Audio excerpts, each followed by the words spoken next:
Okay, welcome back to our final lecture on this first lecture on social ethics, the final part of our first lecture on social ethics. We're going to talk about socialism and capitalism. Okay, think back to the Industrial Revolution.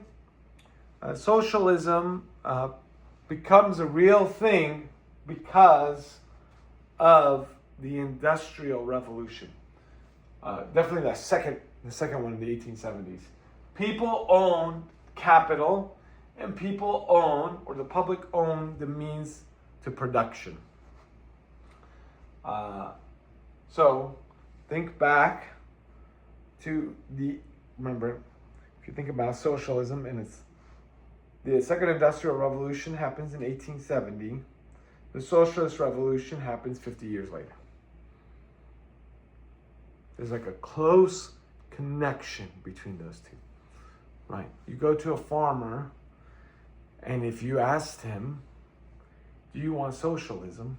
He goes, no, this is my farm. What do you mean? The people own the means to production. I already own the farm. This is my thing already. I own this capital. So the people already own it.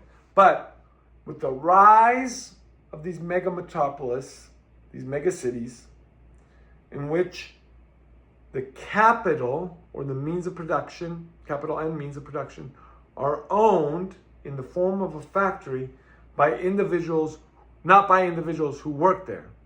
So the farmer who works the farm also owns the farm.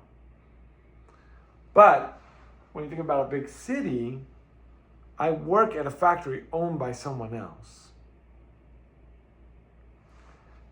That social setting creates the fumes for socialism, because then you go up to the workers and say, you guys, the public, you worker, should own that factory.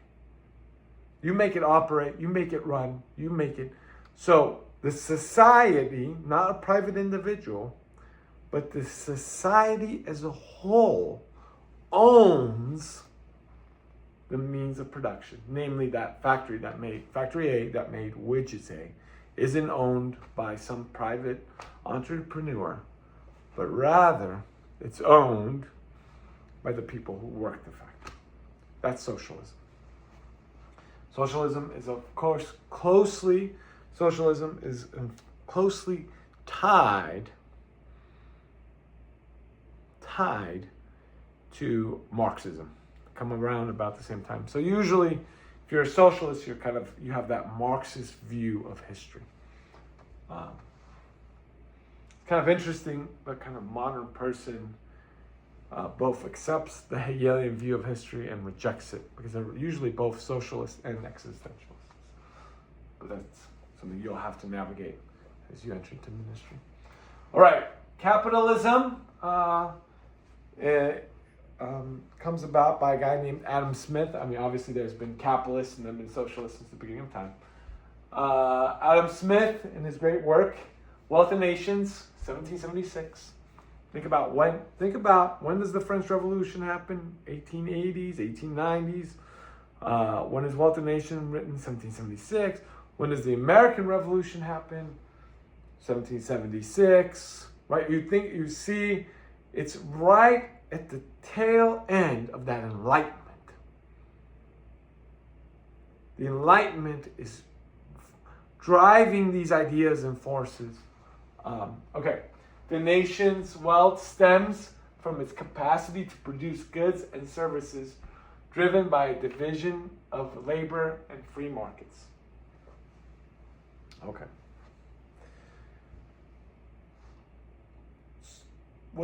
And then this is what's really important. There's an invisible hand governed by self-interest that creates the benefits of a competitive market. So you can think about socialism. It's saying we as the people should own the factory. The Wealth of Nations is saying what you should do is leverage, if you want a flourishing society, I'm going to phrase it like this for you guys. If you want a flourishing society, where things are well, we should go towards that utopia where everyone's equal, everyone's the same, everyone has the same lot. And one way we can make that happen, if we're Marxists, is we can take ownership of the means of production and everyone in the society gets a fair share. So that's a utopic society where everyone... A capitalist is going to say, no, if you do that, you get rid of the great force that makes production and innovation happen. The great force is this invisible hand. The invisible hand, which is everyone, you, me, Bob, John, are all thinking, what's best? I think, what's best for Dr. O? And because I'm thinking that, I work hard, I do things in order to make my lot in life better. So, if I think, if I do A, i.e. work more, I get more money, guess what I'm going to do? Work more. If I think of an innovation, if I come up with an innovation to make TVs cheaper, I'll make money. Guess what I'm going to do? I'm going to come up with an innovation. If I come up with an innovation to make technology better, because it'll make me money, guess what I'm going to do? Because this invisible hand, my own self-interest, is going to lead me. So a capitalist is going to say, what you should do is set up this society through free markets, no hindrance, where individuals, driven by their own self-interest, will start creating innovations. And will begin to innovate. Maytag makes how much a year with their refrigerators? I'll figure out a way of making refrigerators cheaper and better than Maytag, and I'll make that money. Because I'm driven by my self-interest. I figured that out. If I'm an engineer, I create better Maytag. I make money.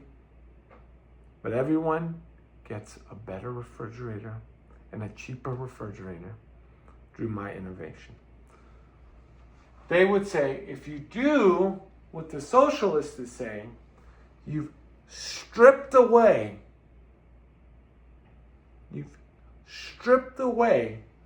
this invisible hand. If it doesn't matter how hard I work, doesn't matter if I innovate or don't innovate, if I'm always going to get $80 a week or whatever, that's always what I'm going to get, I'm not going to try to build a better refrigerator. So those are the two competing views when you think through what's going to relieve poverty. All right, until next time.